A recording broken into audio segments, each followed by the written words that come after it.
Hello, good morning. We're still in the morning. Why is this not moving? There it is.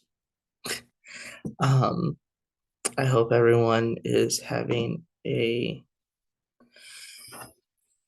um good day. I do apologize for getting this late today. This is supposed to be this morning at 8:30, but like I said, I've been feeling under the weather with allergies and everything, and it's been unpleasant. But this morning was see you at the poll, and there was a good turnout at the school that I went to show support.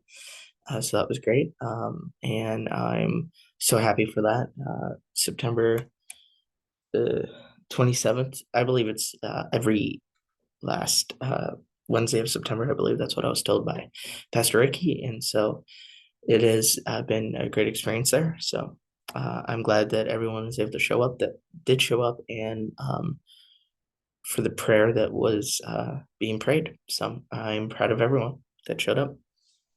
Uh, if you would open your Bibles and go to Mark 2 9 through 13, uh, the Transfiguration. And there's a lot to this. So, and after 6 days, Jesus took with him Peter, James, and John and led them up a high mountain by themselves, and he was transfigured before them, and his clothes became radiant, instantly white, and intensely white, as no one on earth could bleach them. And there appeared to them Elijah and Moses, and they were talking with Jesus. And Peter said to Jesus, Rabbi, is it good that we are here? Let us make three tents, one for you, one for Moses, and one for Elijah. How did they know it was them? Like specifically, like I understand, like they get an idea, they get told from generation to generation what they look like. I find that interesting. Unless he specifically said that it doesn't say specifically in scripture that they say. Obviously, they are told because we are told, but you know what I'm saying. Um, for he did not know what to say, for they were terrified. And a cloud overshadowed them, and a voice came out of the cloud. This is my beloved son. Listen to him. And suddenly, looking around, they no longer saw anyone with them but Jesus alone. And as they were coming down the mountain, he charged them to tell no one what they had seen until the Son of Man had risen from the dead. Important. So they kept the matter to themselves, questioning what this raising from the dead meant might mean. And they asked him, "Why do the scribes say that first Elijah must come?" And he said to them,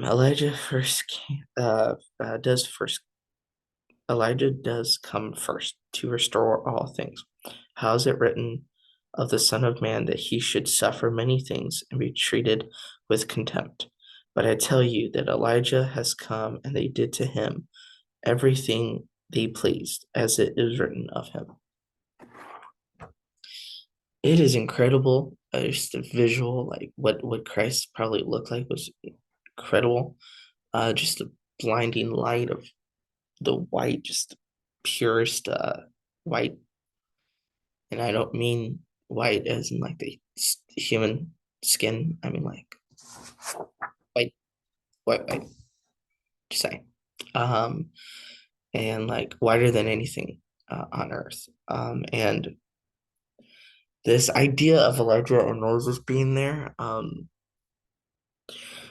there are some people who believe that. Well, I did see a video on this that Elijah and Moses came like that of the Old Testament because it was these two who may have asked for to see God, but they couldn't, so they looked away, kind of thing, and a figure came behind them, which many believe was Christ. I'm not going to confirm or deny that.